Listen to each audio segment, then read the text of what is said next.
because nobody asked for it, I'm back doing video updates on what happened last week and what we can look forward to in the future or weeks ahead. So let's start with a recap of week one, an exciting week one. Why am I so excited? It's because I won. Week one, I win. Always good. Always good for the Fisher wins. It makes a better league. I mean, you'll all admit that. But let's start with that amazing victory of Ass Clowns versus Promiscuous Knids. As you can see, my badass Cup and Diggs were so badass that Matthew Stafford barely had to show up. In fact, didn't do shit for me. So that and combined with Edwards, hell yes, I did quite well. Brad was pretty dominant, but I think Brady was the big disappointment for him. And his Chase gave the points you expect. Mooney was a surprise, honestly, for me. Fournette, though, I'm surprised the points he put up. I did not believe Leonard Fournette. You know, I never believe in him, and he always proves me wrong. Anyway, let's go to the next matchup. Oh, this was a sad one. I remember this. It kind of just felt bad for everybody. You ever see like a really big like Rottweiler dog just like eat a Chihuahua, and it's just before the Chihuahua can even bark, it's been consumed. And this is what this kind of matchup felt like. As you can see, Chronic was punched out on all cylinders.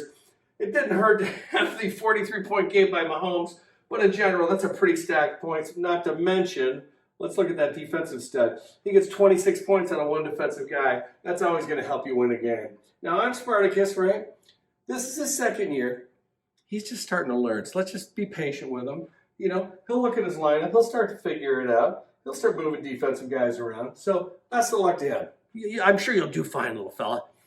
All right, up next we got, the Battle of the Basement because of these low scores. We have Nichols Marauders winning 105 to Contract Year's 96. Contract Year laid an egg very similar to this guy. It's crazy. It's almost like he's living with his team on this. So, as Aaron Rodgers didn't throw any touchdowns, Contract Year really never got any points. He didn't do bad in everything else, but when your quarterback doesn't lay an egg.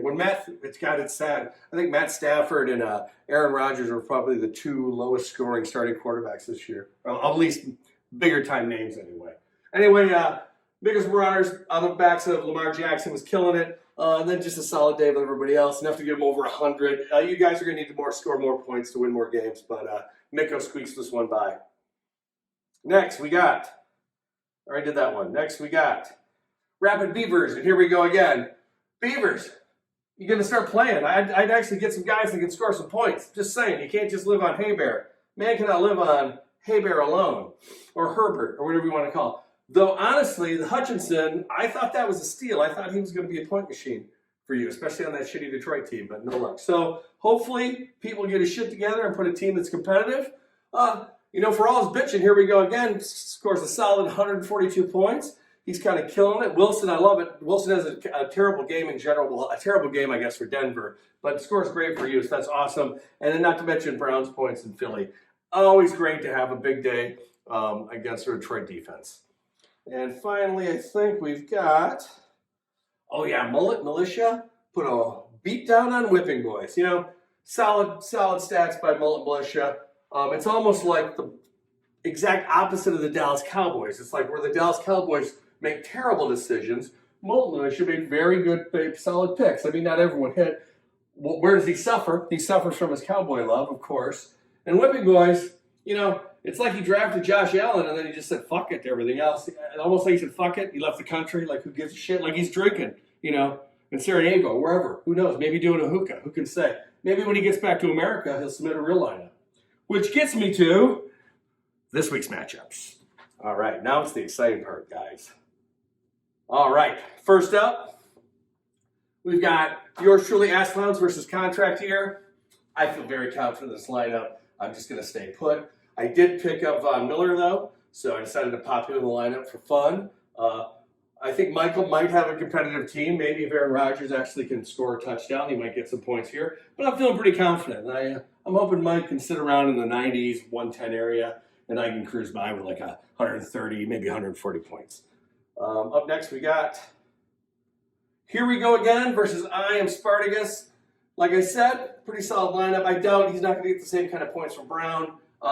Cooper, there's a lot of who knows here. Swift was a big surprise, but I think Swift's going to give him points all year. But if he's hurt, who knows? I'm not going to click on that. I don't care. And he's got the solid Viking kicker on the back of little Joseph. He's going to take care of him. Meanwhile, I'm Spartacus says, well, Burrows is good, and then he's got some guys. So we'll see if Jonathan Taylor can actually show up. That'll be something to see. And then, as we all know, you stay away from Green Bay running backs, right? There's a rarity when they're ever really going to get you, or you're going to get 30 points from 1 week, and then you're going to wait 6 more weeks to see any kind of production like that again. So, I don't know. Seems like an easy win for here we go again, but I don't know. Maybe this young buck, I'm Spartacus, will step up and show us something this week. Who can say?